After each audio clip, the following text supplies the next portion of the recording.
Assalamualaikum warahmatullahi wabarakatuh. Alhamdulillahirrabbilalamin. Kita bersyukur kepada Allah. Alhamdulillah, lanjutkan pembelajaran kita, yakninya manasik haji. Dahsyatnya persatuan dalam ibadah haji dan umroh. Ini adalah materi PAI dan BP kelas 9 semester ganjil KD 3.9. Ustadz doakan agar Ananda dalam keadaan sehat semuanya sehingga dapat mengikuti pembelajaran ini dari awal sampai akhir. Amin amin ya rabbal alamin. Baik, kita masuk urutan dalam pelaksanaan ibadah haji. Yang pertama, ihram. Yang kedua, wukuf di Arafah. Dan yang ketiga, mabit di Muzdalifah. Yang keempat, menuju ke Mina untuk melontar jumrah, 3 jumrah. Dan yang kelima, tahallul pertama. Yang keenam, tawaf ifadah. Yang ketujuh, sa'i. Dan yang kedelapan, tahallul sani atau tahlil yang kedua. Yang kesembilan, kembali ke Mina untuk mabit dan melontar jumrah bagi yang belum. Dan selanjutnya nanti juga membayar dam jika ada yang harus dibayar. Yang ke-10, tawaf wada. Kita akan jelaskan satu persatu langkah-langkah dari manasik haji ini. Kita masuk yang pertama, yaitu ihram. Ihram dimulai pada tanggal 8 Zulhijjah. Ihram ini, kalau orang yang dari luar kota Mekah itu di atas pesawat itu sudah dimulai ihram. Ini adalah ihram yang khusus dilaksanakan saat ibadah haji inti akan dilaksanakan. Jadi ihram dilaksanakan di pemondokan pada tanggal 8 atau pada tanggal 9 Zulhijjah di pagi harinya. Ihram itu artinya adalah berniat untuk melaksanakan ibadah haji dengan memakai pakaian ihram yang telah ditentukan. Sebelum ihram, jamaah haji harus melaksanakan mandi, membersihkan badannya dengan mandi seperti mandi junub. Kemudian yang kedua, memotong kuku, bersihkan potong kukunya, sisir rambut. Kemudian juga pakai harum-haruman di badan, bukan di pakaian. Jadi di badannya boleh pakai parfum sebelum ihram. Kemudian, adapun ihram bagi yang laki-laki berpakaian seperti ini. Memakai pakaian ihram 2 helai yang tidak dijahit. Yang pertama, sebagai sarung dengan ikat pinggang agar tidak mudah copot. Kemudian 1 helai lagi untuk menutup badan, menutup kedua bahu. Ini adalah pakaian ihram. Kemudian berniat untuk ihram. Niat ihram seperti ini: nawaitul hajja wa ahramtu bihi lillahi ta'ala. Sengaja aku mengerjakan haji dan aku berihram dengannya karena Allah Ta'ala. Kalau sudah ihram, maka berlakulah larangan bagi jamaah haji yang laki-laki. Yang pertama, jamaah haji laki-laki dilarang memakai pakaian berjahit. Yang kedua, dilarang memakai tutup kepala, topi, peci, dan lain-lain sebagainya. Yang ketiga, dilarang memakai sepatu yang menutupi kedua mata kaki. Jadi kedua mata kaki harus terbuka. Selanjutnya, ihram bagi yang perempuan. Waktunya sama. Sebelum ihram juga dianjurkan mandi, membersihkan kuku, kemudian memakai harum-haruman di badan. Kemudian pakaian ihram bagi perempuan seperti pakaian akan sholat. Memakai pakaian seperti mukenah, seperti memakai pakaian untuk sholat. Niat untuk ihram sama. Nawaitul hajja wa ahramtu bihi lillahi ta'ala. Kemudian larangan khusus bagi perempuan. Yang pertama, dilarang memakai sarung tangan. Jadi perempuan tidak boleh memakai sarung tangan. Ya, yang kedua, memakai cadar atau menutupi wajah. Jadi perempuan tidak boleh menutup wajahnya setelah ihram dilaksanakan. Nah, setelah ihram dilakukan, maka perbanyaklah membaca talbiyah. Ya, labbaik Allahumma labbaik, labbaik la syarika laka labbaik, innal hamda wan ni'mata laka wal mulk la syarika lak. Perbanyaklah bacaan itu. Khusus bagi laki-laki dianjurkan untuk suara yang keras atau jahar. Sedangkan yang perempuan ya dengan suara yang pelan. Kalau sudah ihram dilaksanakan, maka berlakulah larangan setelah ihram bagi laki-laki dan perempuan. Ya, larangan ihram bagi laki-laki dan perempuan yang pertama memakai parfum, memakai harum-haruman. Yang kedua, memotong kuku. Jadi kalau sudah mulai ihram, memotong kuku tidak boleh lagi. Yang ketiga, rafas dan jidal. Rafas artinya perkataan-perkataan yang mengundang syahwat, perkataan porno. Ya, yang mengundang syahwat dilarang. Kemudian jidal artinya berbantah-bantahan, bergunjing, atau perkataan-perkataan kotor atau perkataan sia-sia yang lainnya dilarang. Yang keempat, mencukur atau menghilangkan bulu yang ada di badan. Ya, baik bulu apapun yang ada di badan dilarang untuk menghilangkannya. Kemudian yang kelima, berburu, membunuh hewan, tidak boleh, dilarang. Kemudian mencabut tumbuhan yang ada di tanah haram. Kemudian menikah atau menikahkan. Menikah tidak boleh, menikahkan atau menjadi wali juga tidak boleh. Yang terakhir, jima, hubungan suami istri. Inilah larangan bagi jamaah haji yang sudah melakukan ihram. Selanjutnya yang kedua adalah wukuf di Arafah pada tanggal 9 Zulhijjah. Wukuf adalah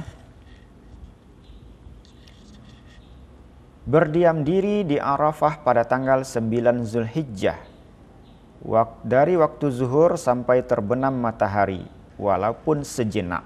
Jadi jika ada jamaah haji yang berhalangan karena sakit atau lain-lain sebagainya, maka sekurang-kurangnya dalam waktu sejenak dia harus berada di Arafah. Karena wukuf di Arafah adalah puncaknya ibadah haji. Al-Hajju Arafah. Haji adalah Arafah. Jadi semua jamaah haji harus berada di Arafah pada tanggal 9 Zulhijjah ini. Inilah situasi jamaah haji yang berada di Arafah. Dan ini adalah Jabar Rahmah. Kalau saat sekarang ini sudah dibuat tenda-tenda sehingga jamaah haji sudah bisa berlindung dari terik matahari. Jadi sholat zuhur dan sholat asar dijamak dan dikasor. Ya. Kemudian pada saat wukuf dilaksanakan, jamaah haji perbanyaklah zikir, tahlil, tasbih, tahmid. Kemudian berdoalah kepada Allah, bertaubatlah kepada Allah, sehingga dosa-dosa kita diampuni. Doa saat wukuf di Arafah adalah doa yang diijabah oleh Allah. Kemudian membaca Al-Quran, bersedekah. Ini adalah hari yang paling mulia bagi jamaah haji. Kemudian pada saat waktu maghrib masuk, jamaah haji disunahkan untuk berdiri menghadap ke kiblat dan mengangkat kedua tangannya dan berdoa kepada Allah. Apapun doanya insya Allah akan diijabah pada saat itu. Selanjutnya yang ketiga adalah mabit di Muzdalifah. Jadi setelah jamaah haji melaksanakan wukuf di Arafah, jamaah haji menuju ke Muzdalifah untuk mabit. Mabit artinya bermalam walaupun sejenak. Di Muzdalifah salat maghrib dan isya dijamak takhir. Kemudian di Muzdalifah istirahat, salat sunnah, membaca Al-Quran, berzikir, berdoa, dan mengambil batu untuk melontar jumrah dengan jumlah 47 sampai 70 butir. Inilah kegiatan jamaah haji di Muzdalifah. Dan ini adalah termasuk wajib haji.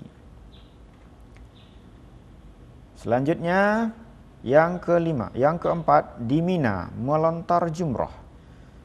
Setelah lewat tengah malam, pada subuhnya jamaah haji menuju ke Mina untuk melontar jumrah. Dan boleh juga hanya langsung menuju ke Ka'bah untuk melaksanakan tawaf. Jadi boleh pilih. Jadi pada tanggal 10 Zulhijjah itu boleh melontar jumrah dulu dengan urutan Jumratul Ula, kemudian Jumrah Wusta dan Jumrah Aqabah.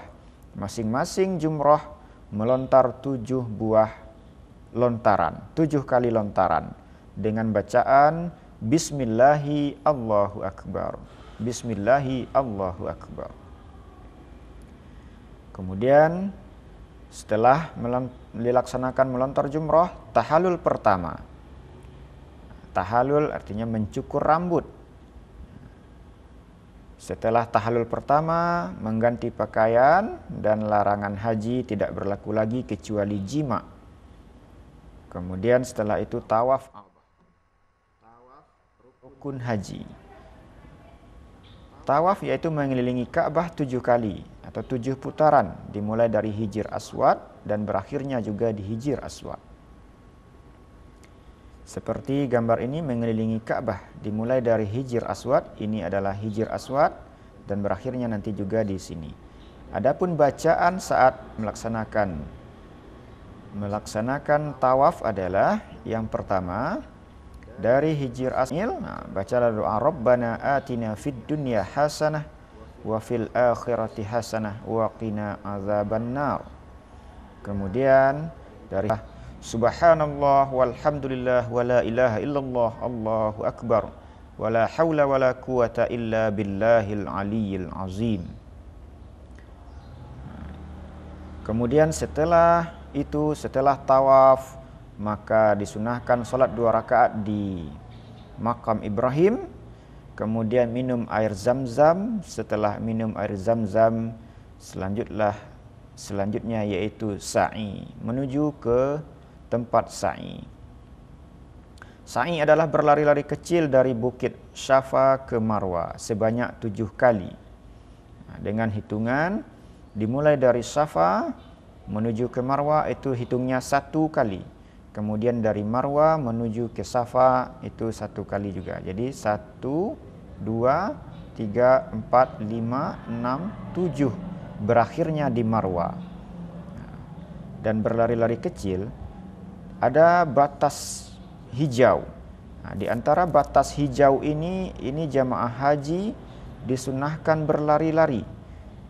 Sedangkan dari bukit ke batas hijau itu cukup berjalan saja. Di antara 2 batas ini beragak berlari gitu ya. Seperti itulah melaksanakan sa'i.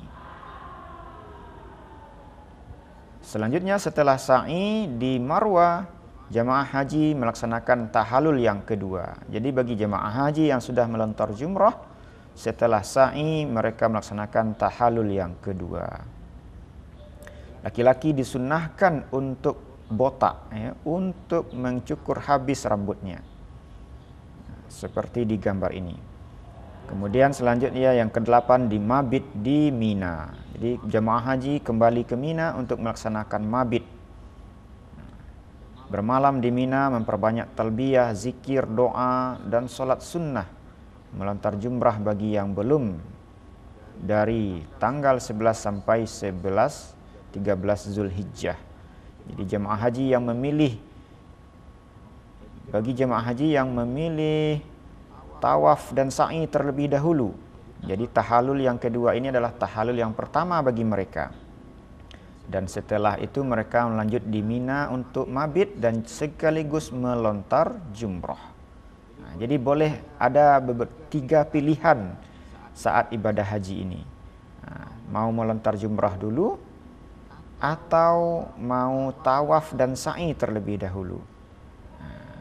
Boleh pilih. Dan yang terakhir adalah tawaf wada. Tawaf wada yaitu tawaf saat akan meninggalkan kota Mekah. Tawaf wada termasuk wajib haji. Jika tertinggal maka jamaah haji tersebut harus membayar dam. Yang keraguan silahkan bertanya di komentar video ini. Demikian, terima kasih. Terima kasih sudah mengikuti. Assalamualaikum warahmatullahi wabarakatuh.